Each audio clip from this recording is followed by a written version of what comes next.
दोस्तों, देवी सीता मिथिला के नरेश राजा जनक की ज्येष्ठ पुत्री थीं। इनका विवाह अयोध्या के नरेश राजा दशरथ के ज्येष्ठ पुत्र श्री राम से स्वयंवर में शिवधनुष को तोड़ने से हुआ था। इन्होंने स्त्री व पतिव्रता धर्म का पूर्ण रूप से पालन किया था, जिसके कारण इनका नाम बहुत आदर से लिया जाता है।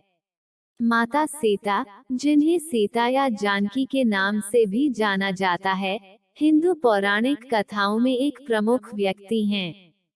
उन्हें भगवान विष्णु के 7वें अवतार भगवान राम की पत्नी माना जाता है। सीता को सदाचार, पवित्रता और भक्ति के प्रतीक के रूप में माना जाता है। हिंदू महाकाव्य रामायण के अनुसार सीता का जन्म मिथिला के राजा जनक और रानी सुनैना से हुआ था। किंवदंती है कि खेत में हल चलाते समय राजा जनक को एक कुंड में एक बच्ची मिली और उन्होंने उसे अपनी बेटी के रूप में गोद ले लिया। सीता बड़ी होकर एक सुंदर और गुणी राजकुमारी बनी। सीता के जीवन में एक महत्वपूर्ण मोड़ आया जब भगवान राम अपने भाई लक्ष्मण के साथ एक स्वयंवर, एक समारोह जहां एक राजकुमारी अपने पति को चुनती है, में भाग लेने के लिए मिथिला पहुंचे।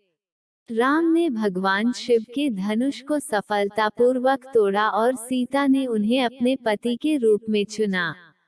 इनकी शादी बहुत ही धूमधाम और समारोह के साथ हुई थी। हालांकि उनकी खुशी अल्पकालिक थी जब राम को 14 साल के लिए राज्य से निर्वासित कर दिया गया था। राम की आपत्तियों के बावजूद सीता ने उनके साथ वन जाने का आग्रह किया।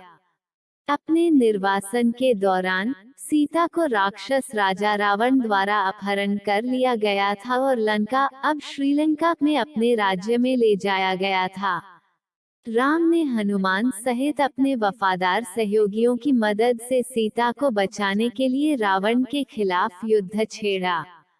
एक भयंकर युद्ध के बाद राम विजयी हुए और सीता को बचाया गया और उनके साथ फिर से मिला।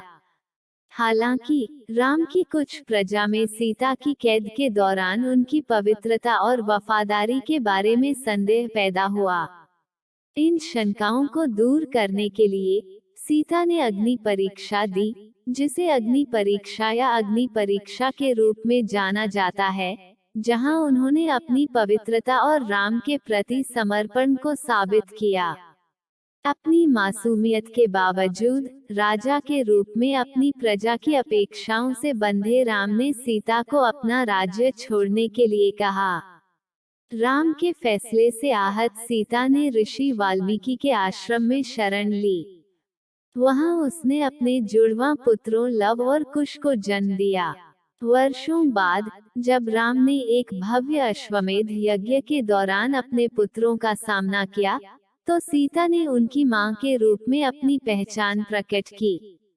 राम को अपनी गलती का एहसास हुआ, वे पछतावे से भर गए, लेकिन सीता ने अपनी मां, भूमि देवी, धरती माता के पास लौटने का फैसला किया, जो प्रकट हुई थी और उन्हें वापस ले गई थी। माता सीता की कहानी भक्ति, त्याग और अटूट प्रेम की मिसाल है। इन्हें स्त्रीत्व, सदाचार और सदाचारी व्यवहार का प्रतीक माना जाता है। उनके चरित्र ने अनगिनत लोगों को प्रेरित किया है और हिंदू संस्कृति में महिलाओं के लिए एक आदर्श के रूप में कार्य करता है। सीता की मृत्यु माता सीता अपने पुत्रों के साथ वाल्मीकि आश्रम में ही रहती थीं। एक बार की बात है कि भगवान श्री राम ने अश्वमेध यज्ञ का आयोजन किया। उस यज्ञ में वाल्मीकि जी ने लव और कुश को रामायण सुनाने के लिए भेजा। राम ने दोनों कुमारों से यह चरित्र सुना। कहते हैं कि प्रतिदिन वे दोनों 20 सर्ग सुनाते थे। उत्तरकांड तक पहुंचने पर राम ने जाना कि वे दोनों राम के ही बालक हैं। तब राम ने सीता को कहलाया कि यदि वे निष्पाप हैं तो यहाँ सभा में आकर अपनी पवित्रता प्रकट करें। वाल्मीकि सीता को लेकर सभा में गए। वहाँ सभा में वशिष्ठ ऋषि भी थे। वशिष्ठ जी ने कहा, हे राम, मैं वरुण का 10वां पुत्र हूँ। जीवन में मैंने कभी झूठ नहीं बोला। ये दोनों तुम्हारे पुत्र हैं। यदि मैंने झूठ बोला हो तो मेरी तपस्या का फल मुझे न मिले।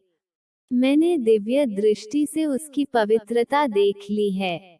सीता हाथ जोड़कर नीचे मुख करके बोली, हे धरती माँ, यदि मैं पवित्र हूँ तो धरती फट जाए और मैं उसमें समा जाऊं। जब सीता ने यह कहा तब नागों पर रखा एक सिंहासन पृथ्वी फाड़कर बाहर निकला। सिंहासन पर पृथ्वी देवी बैठी थीं। उन्होंने सीता को गोद में बैठा लिया।